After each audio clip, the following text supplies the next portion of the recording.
World cup తొలి రోజే twist చోటు చేసుకుంది. పసికూనల చేతిలో భారత్ టాప్ ఆర్డర్ చిత్తైపోయింది. సూర్యకుమార్ హాఫ్ సెంచరీతో ఆదుకోవడం జరిగింది. 49 బంతుల్లో 84 పరుగులు చేశారు సూర్యకుమార్. 20 ఓవర్లలో భారత్ స్కోరు 161గా ఉంది. ఇక యుఎస్ఏ విజయ లక్ష్యం 162. 4 వికెట్లు తీశారు యుఎస్ఏ బౌలర్ స్క్వాలిన్. ఇక యుఎస్ఏ విజయ లక్ష్యం ఇప్పుడు 162గా ఉంది. అయితే ఈరోజు మ్యాచ్ గురించిన పూర్తి డీటెయిల్స్ మా ప్రతినిధి సతీష్ అందిస్తారు. సతీష్, తొలి రోజే భారత్ తడబడిందా, ఏంటి పూర్తి డీటెయిల్స్?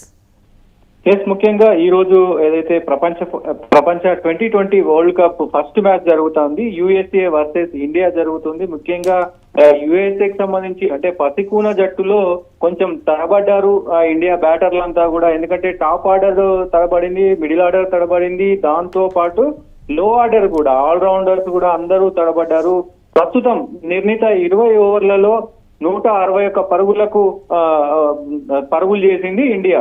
ఇప్పుడు ప్రస్తుతం ఈ స్కోర్ అంతా కూడా దాదాపు ఏదైతే బ్యాటింగ్ మొదలు పెట్టినటువంటి ఓపెనర్లు ఇషాన్ కిషన్ అలాగే అభిషేక్ శర్మ ఇద్దరు కూడా, అభిషేక్ శర్మ ఫస్ట్ బంత్ కే అవుట్ అవ్వడం గమనార్హంగా మారింది. ఈ మ్యాచ్ లో కీలక మలుపుగా చెప్పుకోవచ్చు. దాని తర్వాత ఇషాన్ కిషన్ 16 బంతుల్లో 20 మాత్రమే చేశాడు. దాని తర్వాత వచ్చినటువంటి తిలక్ వర్మ కూడా పెద్దగా స్కోర్ చేయకపోవడం, 16 బంతుల్లో 25 పరుగులు మాత్రమే చేయగలిగాడు. దాని తర్వాత ఒక్క సూర్యకుమార్ యాదవ్ తప్ప మిగతా వాళ్ళు ఎవ్వరూ కూడా పెద్దగా రాణించలేకపోయారు.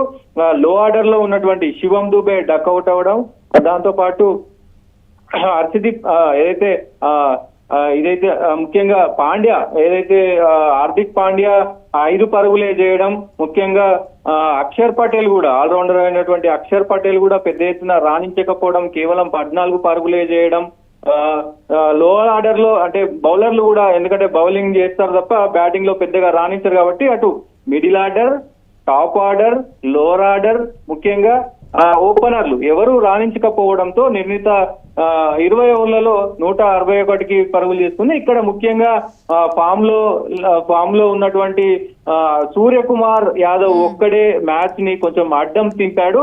ముఖ్యంగా దాదాపు ఆయన ఆడినటువంటి 49 బంతుల్లో 84 పరుగులు చేసి ఇండియాకి ఒక గౌరవప్రదమైన 161 పరుగులు ఛేదనలో కూడా ఆయన అటు యుఎస్ఏ ముందుంచిన పరిస్థితులు కనబడుతున్నాయి. ముఖ్యంగా యుఎస్ఏకి సంబంధించి కూడా పెద్ద ఎత్తున వాళ్ళ బౌలింగ్, వాళ్ళ ఫీల్డింగ్ కావచ్చు కట్టుదిట్టంగా ఉంది. చాలా ప్రొఫెషనల్ గా ఏదైతే ఇంగ్లాండ్ కావచ్చు, న్యూజిలాండ్ కావచ్చు, ఆస్ట్రేలియా కావచ్చు, అలాగే భారత్ ఈ దిగ్గజ టీముల తో పోటీ పడుతూ కూడా, ఎందుకంటే గతంలో ఈ పెద్ద ఎత్తున ఎక్స్పీరియన్స్ లేదు, వాళ్ళు ఇంటర్నేషనల్ ఈ ప్రెజర్ మ్యాచ్లు ఆడిన ఎక్స్పీరియన్స్ కూడా లేదు. ప్రస్తుతం ఏదైతే పెద్ద మ్యాచ్లు ఏవైతే పెద్ద టీంలు ఉన్నాయో ప్రపంచవ్యాప్తంగా టాప్ 5 లో ఉన్నటువంటి టీంలకు ధీటుగా కూడా వాళ్ళు ఈ రోజు బౌలింగ్ వేసిన తీరు కావచ్చు, అలాగే ఫీల్డింగ్ చేసిన తీరు కావచ్చు, వాళ్ళ మొత్తం కూడా ఫీల్డింగ్ సంబంధించిన వ్యూహగానాలు, కెప్టెన్సీ కావచ్చు, ముఖ్యంగా బౌలింగ్ చేసేటప్పుడు అంటే ఈ మ్యాచ్ లో భారత్ తడబడటానికి మన ప్లేయర్స్ ఫామ్ లో లేకపోవటమా, లేకపోతే ఆర్డర్ వల్ల ఈ రకమైన తడబాటు జరిగిందా, లేకపోతే అవతల వల్ల బౌలింగ్ ని మన వాళ్ళు ఆ దాటిని తట్టుకోలేకపోయారా? ముఖ్యంగా ఈ మ్యాచ్ లో అంటే ఎక్స్పెక్ట్ చేసినట్టు అంటే తేలికగా తీసుకున్నారేమో అనిపించే సూచనలు కనబడతా ఉన్నాయి. ఎందుకంటే యుఎస్ఏ టీం అంటే చిన్న టీము అనే భావనతో వెళ్ళారా, మరి బ్యాటింగ్ కి ఏంటి అనేది తెలియట్లేదు. కానీ ముఖ్యంగా వాళ్ళు కూడా అంటే అనుకున్న దానికంటే ఎక్కువగా బౌలింగ్ ప్రదర్శన అయితే కనబరిచారు. ముఖ్యంగా ఎవరైతే ఈ యశ్వాన్ షల్కన్విక్ ఈయన పెద్ద ఎత్తున 4 ఓవర్లలో కేవలం 25 పరుగులే ఇచ్చి 4 కీలక వికెట్లు తీసిన పరిస్థితి అయితే ఉంది. దాని తర్వాత హెచ్ సింగ్ కూడా పెద్ద ఎత్తున 4 ఓవర్లు వేసి 2 వికెట్లు తీసిన పరిస్థితుల్ని చాలా మంచి బౌలింగ్ వేశారు. అంటే ఒక ఇంటర్నేషనల్ మ్యాచ్ లో, అంటే ప్రెజర్ మ్యాచ్ లో, వరల్డ్ కప్ లాంటి మ్యాచ్ లో ఈ ప్రదర్శన చేయడం చాలా గమనార్హం.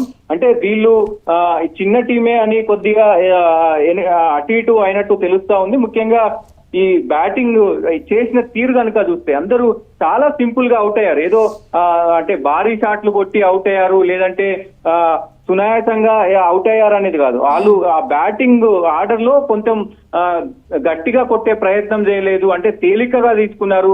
వాళ్ళు వేసినటువంటి బౌలింగ్ ను కూడా తేలికగా తీసుకొని కొంచెం ఎక్కడో మిస్ అయింది, వాళ్ళ అంచనా మిస్ అయినట్టు కూడా కనబడతా ఉంది. ఇంకొకటి వీళ్ళు ఓవర్ కాన్ఫిడెన్స్ తో కొద్దిగా ముందుకు వెళ్ళారేమో అనే తీరులో కూడా వాళ్ళ బ్యాటింగ్ అవుట్ అయిన తీరు, అందరూ అవుట్ అయిన తీరు, అభిషేక్ శర్మ అవుట్ అయిన తీరు కావచ్చు, తిలక్ వర్మ అవుట్ అయిన తీరు కావచ్చు, అలాగే శివం దూబే, ఇక్కడ ముఖ్యంగా శివం దూబే పైన, హార్దిక్ పాండ్యా పైన, అక్షర్ పటేల్ పైన పెద్ద ఎత్తున కొద్దిగా ఇది ఉండేది, అంటే లో ఆర్డర్ లో వీళ్ళు ఆడతారులే అనేది ఇది ఉండేది. వాళ్ళు అవుట్ అయిన తీర్లు కనుక చూస్తే కొద్దిగా అంటే వాళ్ళను తక్కువ అంచనా వేశారు, సో వాళ్ళని మేము ఆడలేమా అనే తీరులో అంచనా వేశారా అన్నట్లుగా ఆడిన పరిస్థితులు ఉన్నాయి. మరి బౌలింగ్ లో కూడా చూడాలి, ఎందుకంటే కీలక బౌలర్స్ కూడా మన దాంట్లో ఉన్నారు కాబట్టి, ఏదైతే వరుణ్ చక్రవర్తి కావచ్చు, హర్షదీప్ సింగ్ కావచ్చు, అక్షర్ పటేల్ కావచ్చు, పాండ్యా కావచ్చు, వీళ్ళందరూ కూడా మంచిగా బౌలింగ్ వేస్తారు కాబట్టి మరి వీళ్ళు బౌలింగ్ ఎలా తట్టుకుంటారు అనేది కూడా చూడాల్సిన అవసరం అయితే ఉంటుంది.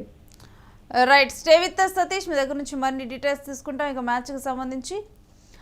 ఇక చూస్తూ ఉన్నాం కదా, ఇప్పటి వరకు భారత్ అయితే ఇప్పటి వరకు కూడా అంటే ఈ మ్యాచ్లో తడబడింది. మరి తర్వాత అయినా కానీ నెక్స్ట్ మ్యాచ్లో ఎలా ఆడబోతుంది అనేది చూడాలి. ఇప్పుడు మరి అంటే యుఎస్ఏ టీము చిన్న టీం అని చెప్పి కూడా మరి ఎక్కువగా అంచనాలు లేకుండా భారత్ బరిలోకి దిగిందా, అందుకని ఈ రకమైన ఆట తీరు కనబరిచిందా, లేకపోతే యుఎస్ అనుకున్న దానికన్నా కూడా బాగా అంటే అడుక్కున్న దానికన్నా కూడా డెఫినెట్గా కూడా బౌలర్ కూడా బాగా బౌలింగ్ చేసినట్లు మనకు తెలుస్తుంది. మరి భారత్ తడబాటుకు కారణం ఏంటి, నెక్స్ట్ మ్యాచ్లో మరి ఈ తప్పు జరగకుండా దిద్దుకుంటుంది అని మాత్రం అనుకుంటున్నారు నిపుణులు. మరి చూడాలి.